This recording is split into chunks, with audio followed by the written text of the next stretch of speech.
രാജീവ് രാജേന്ദ്രത്തിലേക്ക് സ്വാഗതം. ഞാൻ ദേവിക ബൈജു. ആദ്യമീ മണിക്കൂറിലെ പ്രധാന തലക്കെട്ടുകൾ.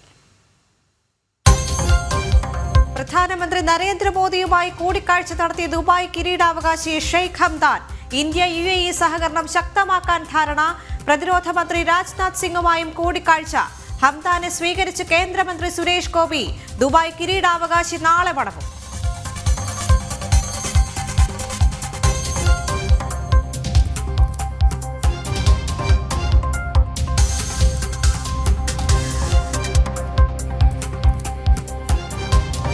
വഖഫ് നിയമ ഭേദഗതിക്കെതിരായ ഹർജികളിൽ തടസ്സ ഹർജിയുമായി കേന്ദ്ര സർക്കാർ. കേന്ദ്രത്തിന്റെ വാദം കേൾക്കാതെ ഉത്തരവിടരുതെന്ന ആവശ്യം.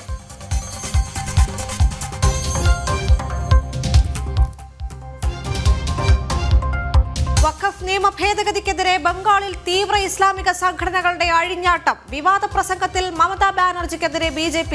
മുനമ്പം വഖഫ് ഭൂമി കേസിലെ തുടർവാദം കോഴിക്കോട് വഖഫ് ട്രൈബ്യൂണലിൽ.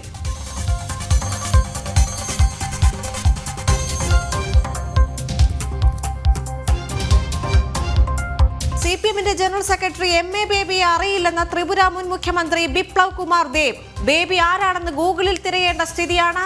അധ്യക്ഷന്മാരെ തീരുമാനിക്കുമ്പോൾ അറിയപ്പെടുന്നവരെ തിരഞ്ഞെടുക്കണമെന്നും ബിപ്ലവ് കുമാർ ദേവ്.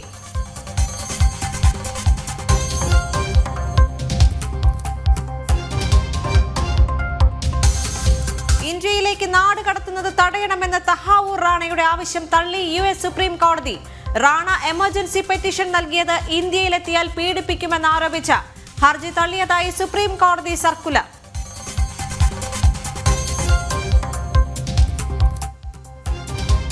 ഡൽഹി അടക്കം ഉത്തരേന്ത്യൻ സംസ്ഥാനങ്ങളിൽ ചൂട് ശക്തമാകുന്നു. ഡൽഹിയിൽ യെല്ലോ അലർട്ടും രാജസ്ഥാനിൽ റെഡ് അലർട്ടും പ്രഖ്യാപിച്ചു. വായു ഗുണനിലവാരവും കുറയുന്നു.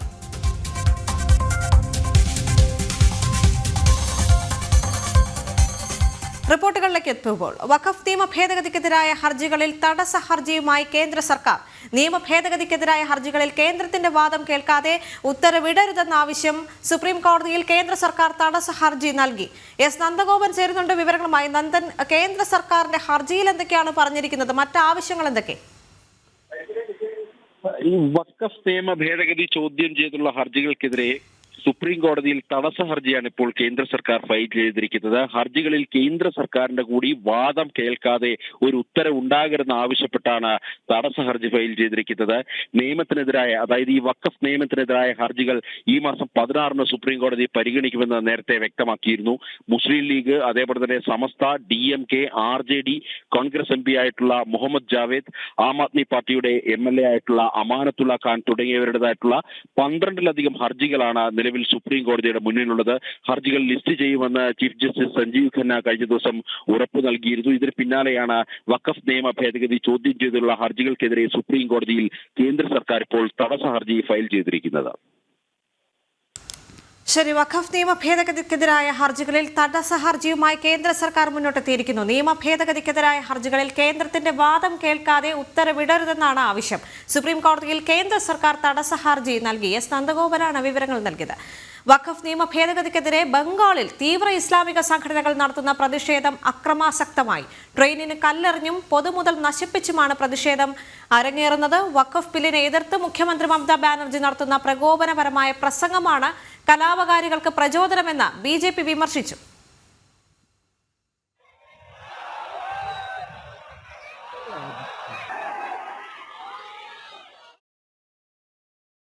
CPMന്റെ ജനറൽ സെക്രട്ടറി MA ബേബി അറിയില്ലെന്ന് ത്രിപുര മുൻ മുഖ്യമന്ത്രിയും ലോക്സഭാംഗവുമായ ബിപ്ലവ് കുമാർ ദേവ്. അതാരാണെന്ന് ഗൂഗിളിൽ തിരയേണ്ട സ്ഥിതിയാണ്. രാഷ്ട്രീയ പാർട്ടികളുടെ അധ്യക്ഷന്മാരെ തിരഞ്ഞെടുക്കുമ്പോൾ രാജ്യത്ത് അറിയപ്പെടുന്നവരാകണമെന്നും അദ്ദേഹം പറഞ്ഞു.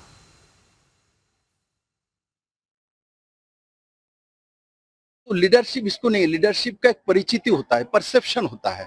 पूरे देश में कम्युनिस्ट के कोई ऐसा लीडर आज के नहीं है जिसको पूरा देश पहचानता है. जैसे नरेंद्र भाई मोदी भारतीय जनता पार्टी के पास, अमित भाई शाह है, योगी आदित्यनाथ, इनको लोग जानता है, पहचानता है, कहीं भी खड़ा हो जाए.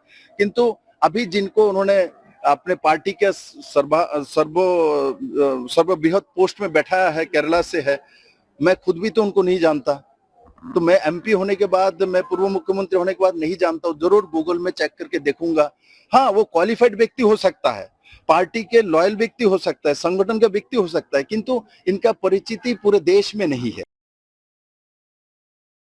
ഇന്ത്യയിലെത്തിയ ദുബായ് കിരീടാവകാശി Sheikh Hamdan bin Mohammed Al Maktoum പ്രധാനമന്ത്രി നരേന്ദ്രമോദി, വിദേശകാര്യമന്ത്രി എസ് ജയശങ്കർ, പ്രതിരോധ മന്ത്രി രാജ്നാഥ് സിംഗ് എന്നിവരുമായി കൂടിക്കാഴ്ച നടത്തി. സഹകരണം മെച്ചപ്പെടുത്തുന്നതും നയതന്ത്ര ബന്ധം ശക്തിപ്പെടുത്തുന്നതും ചർച്ച ചെയ്തു.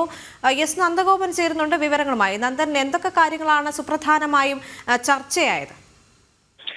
പ്രത്യേക വിമാനത്തിൽ ഡൽഹിയിലെത്തിയ ദുബായ് കിരീടാവകാശിയും ഉപപ്രധാനമന്ത്രിയും പ്രതിരോധ മന്ത്രിയുമായ Sheikh Hamdan bin Mohammed bin Rashid Al മക്തൂമിനെ കേന്ദ്ര പെട്രോളിയം ടൂറിസം സഹമന്ത്രി സുരേഷ് ഗോപിയാണ് ഡൽഹി വിമാനത്താവളത്തിൽ സ്വീകരിച്ചത്. ചെണ്ടമേളങ്ങളുടെ അകമ്പടിയോടെയായിരുന്നു ദുബായ് കിരീടാവകാശിയെ ഭാരതം വരവേറ്റത്. പ്രധാനമന്ത്രി നരേന്ദ്രമോദിയുമായും ഷെയ്ഖ് ഹംദാൻ നടത്തിയ കൂടിക്കാഴ്ചയിൽ വ്യാപാരം, നിക്ഷേപം, അതേപോലെ തന്നെ പ്രതിരോധം, നൈപുണ്യശേഷി പങ്കുവെക്കൽ തുടങ്ങിയ മേഖലകളിലെ സഹകരണം ശക്തമാക്കാൻ ഉതകുന്ന ചർച്ചകളുണ്ടായതായാണ് വിദേശകാര്യ മന്ത്രാലയം വ്യക്തമാക്കുന്നത്.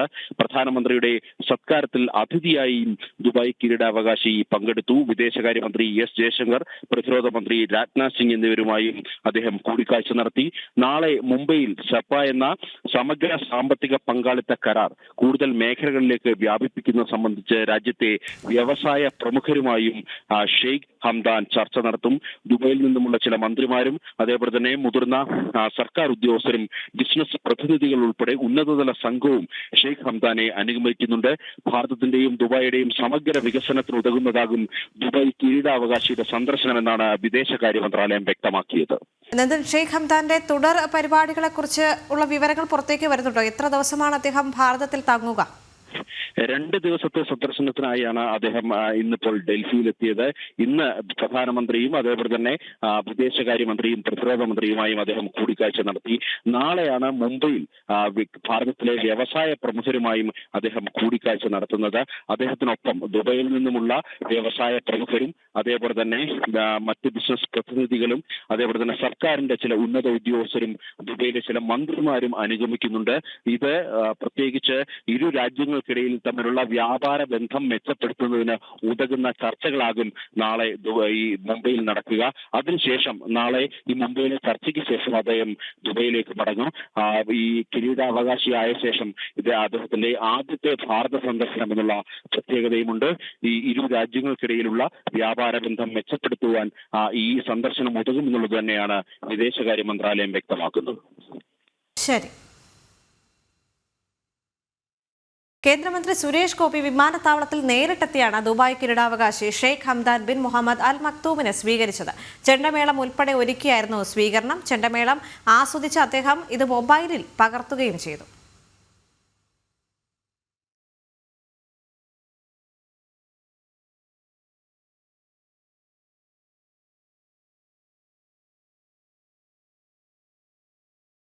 വഖഫ് നിയമ ഭേദഗതി ഇന്നു മുതൽ പ്രാബല്യത്തിൽ. കേന്ദ്ര സർക്കാർ വിജ്ഞാപനം പുറത്തിറക്കി. രാഷ്ട്രപതിയുടെ അനുമതിക്ക് പിന്നാലെയാണ് നടപടി. ഐസൻ ജോസ് ചേരുന്നുണ്ട് വിവരങ്ങളുമായി. ഐസൻ, വളരെ നിർണായകമായ വഖഫ് നിയമ ഭേദഗതി ഇന്നു മുതൽ പ്രാബല്യത്തിലെത്തുകയാണ്. മറ്റ് വിശദാംശങ്ങൾ എന്തൊക്കെയാണ് ഐസൻ?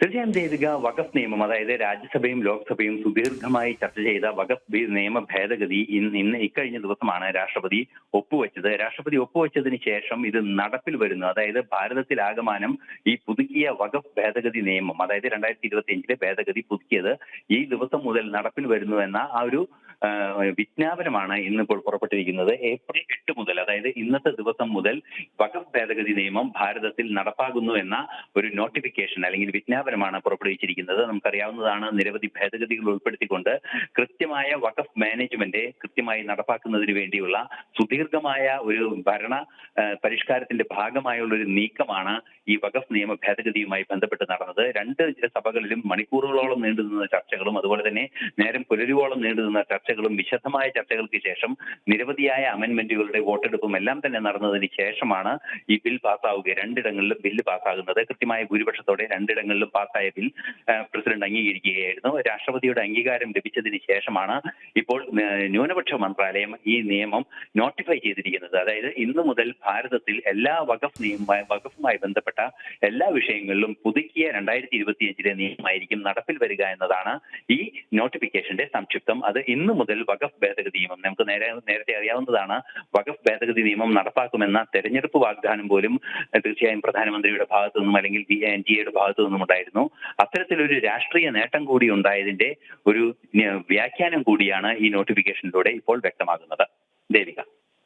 ഐശ്വര്യൻ, നമുക്കറിയാം ലീഗ് എംപിമാരടക്കം രാഷ്ട്രപതിക്ക് നിവേദനം നൽകിയിരുന്നു വഖഫ് നിയമഗതി പ്രാബല്യത്തിൽ വരാതിരിക്കാനായി. പക്ഷേ ഇതെല്ലാം തടഞ്ഞുകൊണ്ട്, അല്ലെങ്കിൽ ഈ നിവേദനങ്ങൾ ഒന്നും അംഗീകരിക്കപ്പെട്ടില്ല. മാത്രവുമല്ല, വഖഫ് നിയമ ഭേദഗതി എന്ന് പറയുന്നത് രാജ്യത്തെ പാവപ്പെട്ട മുസ്ലിങ്ങൾക്ക് വേണ്ടി കൊണ്ടുവരുന്നതാണ് എന്ന് കേന്ദ്ര ആഭ്യന്തരമന്ത്രി അമിത്ഷാ അടക്കം കഴിഞ്ഞ ദിവസം സംസാരിച്ചിരുന്നു. പക്ഷേ ഇപ്പോൾ വീണ്ടും ലീഗ് എംപിമാർ കൂടുതൽ സുപ്രീം കോടതിയിലേക്ക് അടക്കം പോകുന്നൊരു സാഹചര്യം കൂടിയുണ്ട്. ഈ ഒരു ഘട്ടത്തിൽ വഖഫ് നിയമഗതി ഇന്ന് മുതൽ പ്രാബല്യത്തിൽ വരുന്നു എന്ന് പറയുമ്പോൾ ഇത് കനത്തൊരു തിരിച്ചടിയാണല്ലോ അവർക്ക്.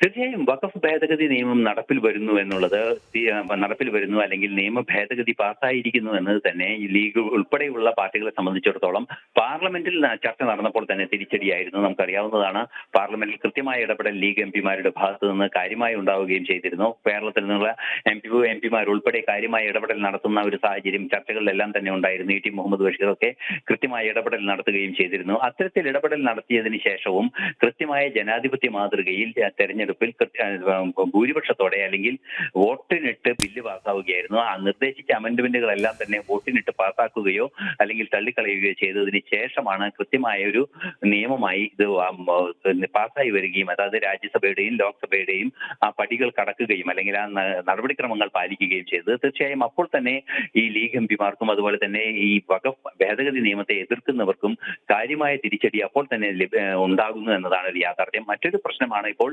തീർച്ചയായും രാഷ്ട്രപതിയുടെ അംഗീകാരം വരുന്നു. രാഷ്ട്രപതി അംഗീകരിക്കുന്നത് നീട്ടിവെക്കണം എന്നൊരു ആവശ്യവുമായാണ് വീണ്ടും എംപിമാർ രാഷ്ട്രപതിയെ സമീപിച്ചത്. തീർച്ചയായും പാർലമെന്റ് ഭൂരിപക്ഷത്തോടെ കൃത്യമായി പാസ്സാക്കിയ നടപടിക്രമങ്ങളെല്ലാം പാലിച്ച് പാസ്സാക്കിയ നിയമത്തെ തടഞ്ഞു വെക്കുക എന്നുള്ളത് അധാർമികമാണ് എന്ന തിരിച്ചറിവിന്റെ അല്ലെങ്കിൽ ആ ബോധ്യത്തിന്റെ അടിസ്ഥാനത്തിൽ തന്നെയാണ് ദ്രൗപദി മുർമുവിന്റെ ഭാഗത്ത് നിന്ന് കൃത്യമായി ബില്ലിനെ അസന്റ് നൽകുകയും അല്ലെങ്കിൽ ഭേദഗതിക്ക് അസന്റ് നൽകുന്ന ഒരു സാഹചര്യം ഉണ്ടായത്.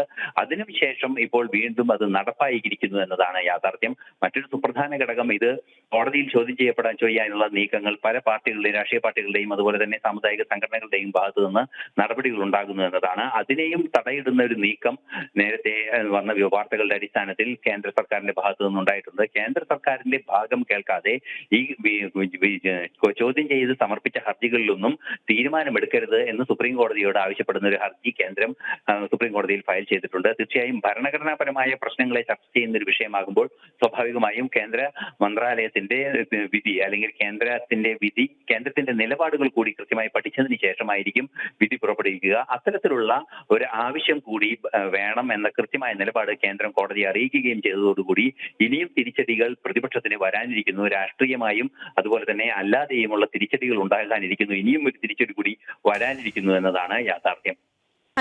മറ്റൊരു റിപ്പോർട്ട് കൂടി പരിശോധിക്കേണ്ടതായിട്ടുണ്ട്. പഞ്ചാബിലെ ജലന്ധറിൽ മനോരഞ്ജൻ കാലിയുടെ വീടിന് നേരെയുണ്ടായ ആക്രമണത്തിൽ 2 പേർ അറസ്റ്റിൽ. ആക്രമണം മതസ്പർദ്ധ ലക്ഷ്യമിട്ടെന്നും പോലീസ് പറയുന്നുണ്ട്. സീഷാൻ, ഹെറ്റ്സാൻ എന്നിവരാണ് അറസ്റ്റിലായത്. സംഭവത്തിൽ ഖലിസ്ഥാൻ ബന്ധം സംശയിക്കുന്നുവെന്നും പോലീസ് പറയുന്നുണ്ട്. ഐസൻ ജോസ് തുടരുന്നുണ്ട്. ഐസൻ, ഈ ഒരു അക്രമത്തിന്റെ വിശദാംശങ്ങൾ പോലീസ് ഏത് രീതിയിലാണ് വിശദീകരിക്കുന്നത്? മറ്റ് വിവരങ്ങൾ അവിടെ നിന്ന് ലഭിക്കുന്നത് എന്തൊക്കെയാണ്?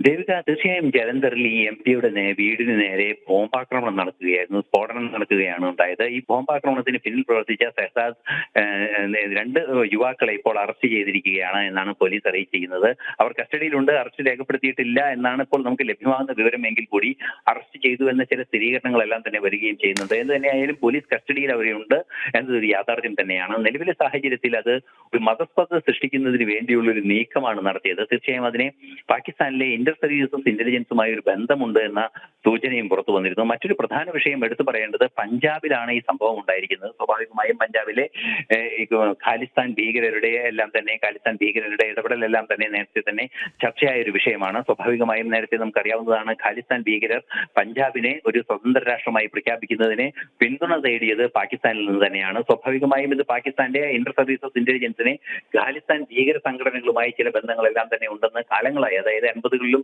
70കളുടെ അവസാനത്തിൽ തന്നെ തെളിയിക്കപ്പെട്ടൊരു വസ്തുതയാണ്. അതുകൊണ്ട് തന്നെ അത്തരത്തിലൊരു ഇടപെടൽ ഏതെങ്കിലും തരത്തിൽ ഉണ്ടായിട്ടുണ്ടോ എന്ന സംശയവും നിലനിന്നിരുന്നു. എന്നാൽ നിലവിലെ ചില സൂചനകൾ അനുസരിച്ച് ഖാലിസ്ഥാൻ ഭീകരർ നേരിട്ടല്ല ഈ വിഷയത്തിൽ ഇടപെട്ടിട്ടുള്ളത് എന്നാണ് അറിയാൻ സാധിക്കുന്നത്. എന്തായാലും പ്രാഥമികമായ വിവരങ്ങൾ മാത്രമാണ് ഇപ്പോൾ പുറത്തു വരുന്നത്. തീർച്ചയായും കൂടുതൽ വിവരങ്ങൾ ഇത് സംബന്ധിച്ച് പുറത്തു വരേണ്ടതുണ്ട്. നിലവിലെ സാഹചര്യത്തിൽ മതസ്പർദ്ധ ലക്ഷ്യം വെച്ച് 2 യുവാക്കൾ കൃത്യമായ ഒരു ആക്രമണം BJP MLAയുടെ വീടിന് മുന്നിൽ നടത്താൻ ശ്രമിച്ചത് തന്നെയാണ് ഈ സംഭവം എന്നാണ് പഞ്ചാബ് പോലീസ് വളരെ കൃത്യമായി റിപ്പോർട്ട് ചെയ്യുന്നത്. വീണ്ടും റിപ്പോർട്ടുകളിലേക്ക് എത്തുമ്പോൾ ഇന്ത്യയിലേക്ക് നാട് കടത്തുന്നത് തടയണമെന്നാവശ്യപ്പെട്ട് തഹാവൂർ റാണ നൽകിയ ഹർജി US സുപ്രീം കോടതി തള്ളി. ഇന്ത്യയിലേക്ക് അയച്ചാൽ പീഡിപ്പിക്കപ്പെടുമെന്ന ആരോപണം ഉയർത്തിയാണ് റാണ എമർജൻസി പെറ്റീഷൻ നൽകിയത്. ഇക്കഴിഞ്ഞ 4-ാം തീയതി പരിഗണിച്ച ഹർജി തള്ളിയതായി സുപ്രീം കോടതി സർക്കുലറിൽ വ്യക്തമാക്കുന്നു. മുംബൈ ഭീകരാക്രമണ കേസിലെ മുഖ്യ സൂത്രധാരൻ തഹാവൂർ റാണ നൽകിയ അവസാന ഹർജിയാണ് US സുപ്രീം കോടതി തള്ളിയത്. നേരത്തെ വിചാരണ കോടതിയും അപ്പീൽ സർക്യൂട്ട് കോടതികളും സുപ്രീം കോടതിയും തഹാവൂർ റാണ നൽകിയ വിവിധ ഹർജികൾ തള്ളിയിരുന്നു. തൊട്ടുമുമ്പ് ഭരണഘടനാപരമായ അവകാശം സംബന്ധിച്ച പ്രശ്നമുയർത്തിയായിരുന്നു ഹർജി നൽകിയിരുന്നത്. ഒരു കുറ്റത്തിന് 2 വിചാരണ പാടില്ലെന്ന മൗലികാവകാശ വിഷയം ഉന്നയിച്ച് നൽകിയ ഹർജിയും കാമ്പില്ലെന്ന് കണ്ട് സുപ്രീം കോടതി നേരത്തെ തള്ളിയിരുന്നു. ഇതിനു പിന്നാലെയാണ് ദയാഹർജിക്ക് സമാനമായ പരാതിയുമായി തഹാവൂർ റാണ വീണ്ടും സുപ്രീം കോടതിയുടെ മുന്നിലെത്തിയത്. ഇന്ത്യയിലെത്തിയാൽ പീഡിപ്പിക്കപ്പെടുമെന്ന ഭയമുണ്ടെന്നറിയിച്ചായിരുന്നു ഹർജി. പരാതിയിൽ വസ്തുതയില്ലെന്ന് കണ്ട് സുപ്രീം കോടതി തള്ളുകയായിരുന്നു. അവസാന ഹർജിയും തള്ളിയതിന് പിന്നാലെ തഹാവൂർ റാണയെ ഭാരതത്തിലെത്തിക്കാനുള്ള ശ്രമങ്ങൾ ഊർജിതമായി. NIA ഉൾപ്പെടെയുള്ള അന്വേഷണ ഏജൻസികൾ റാണയെ ഭാരതത്തിലെത്തിക്കാനുള്ള ശ്രമങ്ങൾ ആരംഭിച്ചു കഴിഞ്ഞിരുന്നു. നയതന്ത്ര തലത്തിൽ കാര്യക്ഷമമായ ഇടപെടലും പ്രധാനമന്ത്രി നരേന്ദ്രമോദിയുടെ നേതൃത്വത്തിൽ നടന്നിരുന്നു. നരേന്ദ്രമോദിയുടെ US സന്ദർശന വേളയിൽ ഡൊണാൾഡ് ട്രംപ് തന്നെ റാണയെ ഭാരതത്തിൽ തിരിച്ചെത്തിക്കുമെന്ന് ഉറപ്പും നൽകിയിരുന്നു. ഭീകരാക്രമണ കുറ്റകൃത്യങ്ങളുടെ അന്വേഷണ രംഗത്തും നീതിന്യായ വ്യവസ്ഥയിലും നാഴികക്കല്ലാവുന്ന നടപടിയാണ് തഹാവൂർ റാണയെ വിചാരണയ്ക്കായി ഭാരതത്തിലെത്തിക്കുന്നതോടെ യാഥാർത്ഥ്യമാകുക. ഇന്റർനാഷണൽ ഡെസ്ക്, ജനം. നിയമസഭ പാസാക്കിയ ബില്ലുകളിൽ പരമാവധി 3 മാസത്തിനുള്ളിൽ തീരുമാനമെടുക്കണമെന്ന് തമിഴ്നാട് ഗവർണറോട് സുപ്രീം കോടതി. ബില്ലുകൾ വീണ്ടും പാസാക്കി നിയമസഭ തിരിച്ചയച്ചാൽ പരമാവധി 1 മാസത്തിനുള്ളിൽ തീരുമാനമെടുക്കണമെന്നും തടഞ്ഞുവെക്കുകയോ രാഷ്ട്രപതിക്ക് അയക്കുകയോ ചെയ്താലും 1 മാസത്തിനകം തുടർ നടപടി സ്വീകരിക്കണമെന്നും സുപ്രീം കോടതി ആവശ്യപ്പെട്ടു. നിയമസഭ പാസാക്കിയ ബില്ലുകളിൽ ഒപ്പിടാൻ വൈകിയത് ചോദ്യം ചെയ്ത് തമിഴ്നാട് സർക്കാർ നൽകിയ ഹർജിയിലാണ് ജസ്റ്റിസുമാരായ JB പർദിവാല, R മഹാദേവൻ എന്നിവരുടെ ഉത്തരവ്. കശ്മീരി വിഘടനവാദി ഗ്രൂപ്പായ ഹുറിയത്തിൽ നിന്ന് 3 സംഘടനകൾ കൂടി വേർപിരിഞ്ഞു. ജമ്മുകശ്മീർ പൊളിറ്റിക്കൽ പാർട്ടി, ജമ്മുകശ്മീർ മുസ്ലിം democratic league, Kashmir freedom front എന്നീ സംഘടനകളാണ് പ്രവർത്തനം അവസാനിപ്പിച്ചത്. കശ്മീർ താഴ്വരയിലെ ജനങ്ങൾക്ക് ഇന്ത്യൻ ഭരണഘടനയിലുള്ള വിശ്വാസത്തിന്റെ പ്രകടനമാണിതെന്ന് കേന്ദ്ര ആഭ്യന്തരമന്ത്രി അമിത്ഷാ പറഞ്ഞു. ഐക്യഭാരതം എന്ന പ്രധാനമന്ത്രിയുടെ ദർശനം കൂടുതൽ കരുത്തോടെ മുന്നേറുകയാണെന്ന് അദ്ദേഹം എക്സിൽ കുറിച്ചു. ഇതുവരെ 11 സംഘടനകളാണ് വിഘടനവാദം ഉപേക്ഷിച്ച ഹുറിയത്ത് കോൺഫറൻസിൽ നിന്ന് പുറത്തുവന്നത്.